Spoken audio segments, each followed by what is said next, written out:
தி Lord. இன்று ஞாயிற்றுக்கிழமை Sunday. கண்டிப்பாக நம்ம எல்லாரும் தேவாலயத்துக்கு புறப்பட்டுக்கிட்டு இருப்போம். ஆனால் நாம் தேவாலயத்தை எப்படி பார்க்கிறோம்? தேவாலயம் என்பது நமக்கு வெறுமன ஒரு கலந்து கொள்ளுகிற இடமாக இருக்கிறதா, இல்லை போக வேண்டும் என்கிற நோக்கத்துக்காக கட்டாயத்துக்காக போகிறோமா? எனக்கு அருமையானவர்களே, தேவாலயம் என்பது உன்னுடைய குடும்பம். அந்த குடும்பத்துக்கு நீ ஒரு அங்கத்தினர், நீ ஒரு பிள்ளை.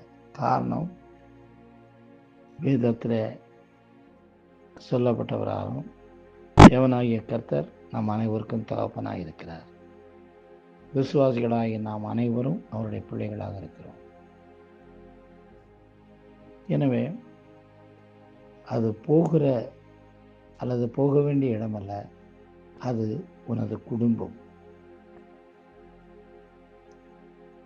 இந்த உறவு சகோதர சகோதரிகள் என்கிறதான உறவு உண்மையாகவே மாம்ச இரத்தத்தினால் உண்டானதல்ல, அதற்கும் மேற்பட்ட விலையேறப்பெற்ற கிறிஸ்தியஸின் இரத்தத்தினால உண்டான உறவு.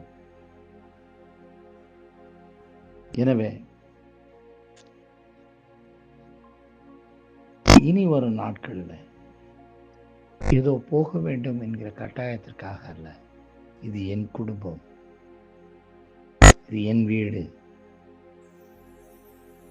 விசுவாசிகள் அனைவரும் என்னுடைய சகோதர சகோதரிகள் என்கிற ஒரு அன்போடு நேசத்தோடு நான் என் தகப்பனை என் சகோதர சகோதரிகளோடு கூட சேர்ந்து துதிக்க ஆராதிக்க போகிறேன். என் சகோதர சகோதரியோடு கூட சேர்ந்து நன்றி செலுத்த போகிறேன். என் தகப்பனை என் உறவுகளோடு கூட கொண்டாடப் போகின்றேன், தொழுது கொள்ளப் போகின்றேன் என்கிற ஒரு எண்ணத்தோடு கூட அந்த எண்ணத்தை கர்த்தருடைய ஆவியானவர் நமக்கு கொடுக்கட்டும். ஏனென்றால் தேவாலயம் என்பதுதான் ஒரு குடும்பம். அந்த குடும்பம்தான் நாம் வளருகிறதான இடம். நம்மை வளர்த்துகிற இடம் குடும்பம். அதே போல அது நம்மை வளர்க்கின்ற இடம் மாத்திரமல்ல, குடும்பம் நம்மை ஒரு முதிர்ச்சி உள்ள சிறந்தவனாக உயர்ந்தவனாக மாற்றுகிற இடமும் குடும்பம்தான். எனவே தேவாலயத்தை வெறும் கட்டிடமாக போக வேண்டிய இடமாக நினைக்காதபடி, அது என் குடும்பம், நான் அந்த குடும்பத்தில் ஒரு பிள்ளை என்கிற உணர்வோடு கூட நம் தகப்பனை காணப்போகின்றேன், தகப்பனோடு உறவாடப் போகின்றேன், தகப்பனுடைய சத்தத்தை கேட்கப் போகின்றேன்.